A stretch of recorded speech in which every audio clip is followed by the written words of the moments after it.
Wednesday, 2:59 a.m., East Los Angeles. The rain had finally stopped, but the streets were still soaked, reflecting the dim orange haze of a half-dead streetlight. Erica Cruz, 16, adjusted her hoodie and glanced at her phone. 3 a.m. She crouched behind a dumpster, eyes fixed on the strange old barbershop across the alley. A shop that, according to local rumor, shouldn't even be open anymore. There was no sign above the door. No Yelp page, no Google listing, just a faded awning, blacked-out windows, and one story passed from kid to kid like a dare. Every Wednesday, at exactly 3:03 a.m., the barber opens his doors, but only for one customer. No one knew who the customer was, or what happened inside, only that no one who went digging ever came back quite right, if they came back at all. Erica had 47,000 followers on her paranormal TikTok account. She wasn't about to pass up a mystery this juicy. So she placed a GoPro on a brick ledge facing the barbershop and climbed inside through the rear storage window, which, strangely, was unlocked. Everything inside smelled like dust and lavender. The room was dimly lit by an old chandelier, flickering slightly. A single barber chair sat in the middle of the room, polished and spotless. Beside it, a small wooden table, 2 cups of tea already poured, steam rising from one. Erica's breath caught. He was expecting someone. She ducked behind a tall shelf filled with antique razors and glass jars. Her heart pounded. 3:02. The silence was maddening. Then, the sound of footsteps on wet pavement. The front door creaked open. A man entered, not the barber. This man wore a long black overcoat and a wide-brimmed hat. His face was pale, almost gray, with skin that looked powdered. His lips didn't move. His eyes didn't blink. He sat silently in the chair. 3:03. The back door of the shop opened. The barber emerged. Erica's breath hitched. He was ancient, but not old, like he had stepped out of a 1920s photograph. Perfect posture, impeccable white shirt, black vest, cold, milky eyes that looked like they hadn't seen sunlight in decades. He didn't speak. He didn't smile. He simply walked to the man in the chair and began to cut. Snip, snip, snip. Erica expected to see clumps of hair fall. Instead, ashes. Soft, gray flakes drifted through the air, vanishing before they hit the floor. She reached for her phone to record, but it slipped from her hoodie pocket and hit the wooden floor with a sharp clack. The barber stopped. His head tilted, slowly, like an old machine winding in reverse. He turned toward her hiding spot, but said nothing. Erica froze. The man in the chair turned too. His face, still expressionless, his skin now cracking, revealing black veins beneath. The barber spoke at last, in a voice dry as parchment. "She's not supposed to be here." Erica bolted for the back door. But when she turned back, both men were gone. Only the barber's chair remained, still warm. And next to it, on the table, a third cup of tea had appeared. This one was for her. Wednesday morning, 7:42 a.m., Erica's bedroom. Erica Cruz woke up on her bed, still wearing her hoodie and jeans. Her shoes were damp, her fingers smelled like burnt wood. For a moment, she couldn't remember how she got home. Had it all been a dream? Her phone was gone. But when she stumbled to her desk, her GoPro was there, cracked down the side but blinking softly with a red light. It had been recording. Her hands shook as she plugged it into her laptop. The footage loaded. Static at first. Rain. Then a clear image. The front of the barber shop, its windows blacked out. At 3:03 a.m. exactly, the door creaked open and the strange man walked in. Moments later, the barber followed. Erica's heart pounded. It wasn't a dream. Then she saw it, herself, slipping into the window, hiding. The camera showed the entire scene, but there was one problem. In the footage, the barber never looked at her, never paused, never acknowledged her presence. Even when she dropped her phone, there was no sound, no movement, just the silent snipping of scissors, ashes falling. Then, the camera glitched. For a full minute. When it returned, the chair was empty, but now there were 3 cups of tea on the table. And in the final seconds of the footage, before the battery died, the barber walked up to the window and looked directly into the lens. His milky eyes seemed to whisper, "She's still watching." Erica slammed the laptop shut. Her door creaked open. "Erica," her mom called. "Everything okay?" "Yeah," she lied. "Just editing." But something inside her knew that wasn't the end. She checked the GoPro again. The file had disappeared. Only one folder remained on the SD card now. It was named Next Visit 303. Inside was a single image, a photo of her bedroom, taken from the inside. Last modified, tomorrow, 3:03 a.m. Tuesday, 10:54 p.m. East Los Angeles Public Library. Erica couldn't sleep. She hadn't slept since the second file appeared. Every time she closed her eyes, she saw the barber's pale face behind her eyelids, not chasing her, just watching, like he was waiting for something, like he knew she would come back. She returned to the only place she could still think straight, the library.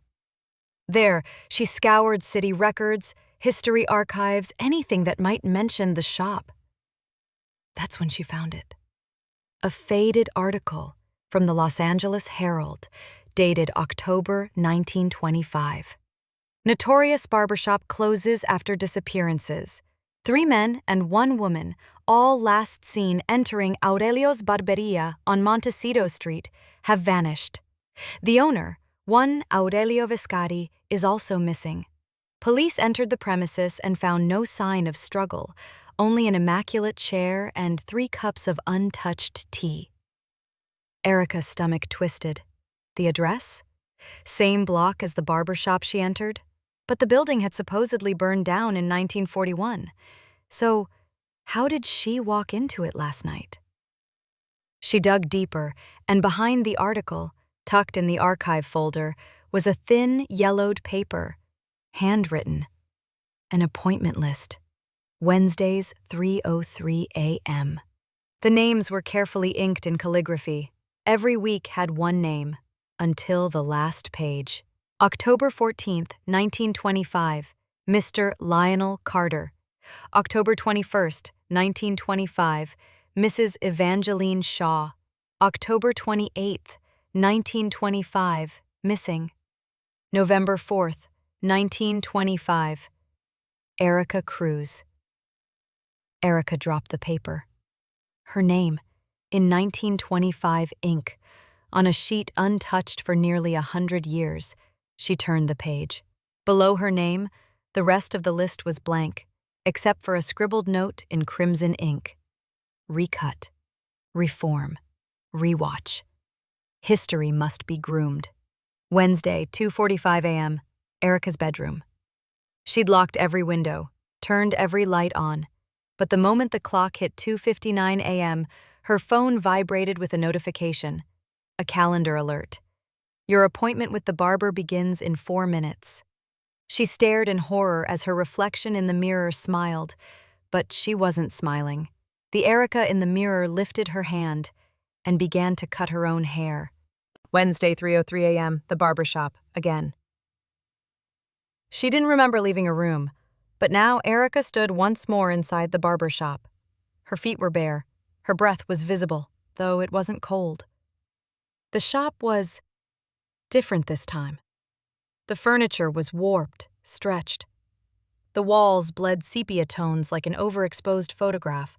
A phonograph spun silently in the corner, playing a song with no sound. The barber stood waiting beside the chair, only this time there was a second chair, and sitting in it was herself, but older. Hair chopped unevenly, eyes dulled, lips sewn shut with silver thread. Her double sat motionless, staring at nothing. Erica tried to scream, but no sound came out. The barber stepped forward and extended his hand. "Time to complete your cut." She shook her head violently. "You walked in," he said. "You filmed. You watched. That makes you the next." The room shifted. The floor rolled like a wave. One of the mirrors fell off the wall but didn't shatter. Instead, it became a doorway. Inside it, Erica saw dozens, no, hundreds of other chairs. each with someone sitting, each person staring blankly ahead. Some were old, some children, some dressed in Victorian coats, some in modern hoodies. All groomed. All erased. She turned and bolted, but the barbershop had no doors now, only mirrors, each one pulsing softly. She ran to the closest one and looked inside. It showed her sitting in her own bedroom, but her eyes were the barber's, white, clouded, empty. She stumbled backward. The voice echoed behind her, not aloud, but inside her skull. There are no visitors here, only replacements. Suddenly the lights flickered, and the second chair, the one where her silent double sat, was now empty. Erica turned slowly. The barber was gone, but the scissors floated mid-air, spinning, whispering. They clattered to the floor at her feet. On the floorboards, carved deep in red, the chair must always be filled. Erica took a step back and bumped into something solid. A hand touched her shoulder. Her own hand. The older Erica stood behind her now, smiling, but only her mouth smiled. Her eyes were dead. Thursday, 6:06 a.m. Reality? Erica awoke on a city bus, still wearing the same hoodie. A ticket stub in her lap that read, "Thank you for your visit to Aurelio's." She looked out the window, and across the street stood the barber shop, closed, boarded, as if it had never opened. But through a crack in the wood, she could see 2 chairs, and the one in the back, it was waiting. Thursday, 10:12 a.m., school counselor's office. Erica sat in the chair, arms crossed, face pale. The counselor, Mrs. Navarro, clicked her pen and smiled nervously. "You've been absent 2 days. Your mother said you're not sleeping?" Erica didn't answer. She stared past her, into the frosted window behind her desk. Her fingers tapped her leg in a slow rhythm. Snip, snip, snip. The same rhythm as the barber scissors. Mrs. Navarro tried again. "Sweetie, sometimes we see things that aren't real when we're overwhelmed." Erica's gaze slowly met hers. "You'll understand," she whispered. "Soon." That night, Erica opened her laptop. She had deleted the footage, burned the appointment list, blocked out her mirrors. But it didn't matter, because her screen had turned on by itself. A folder blinked in the center of her desktop. Cut to 5. She hesitated, then clicked. A single video played. Shaky footage, dark shadows, but clearly filmed from inside her own eyes. She was back in the barbershop. She saw her own hands reach for the scissors and cut. One strand, then another, then more. In the reflection, her double was gone. Only Erica remained. Eyes empty, face calm, and then the chair turned. And for the first time, she saw him. Not the barber, not the pale man in the overcoat, but something else. A shape made of shadows stitched together with silver thread. Eyes like melted glass, fingers too long, too many. It whispered without sound. "You are the first to look away." The screen went black. Friday, 3:03 a.m., Aurelio's barbershop. A man in a black coat entered the shop. The barber waited by the chair. But not the same barber. This one wore a hoodie, a cracked smile. Her name tag read, Erica. She picked up the scissors and looked at her first client, a young girl. Terrified, trying to speak, but unable. Erica tilted her head and whispered in a voice that was no longer hers. "Time for your final cut."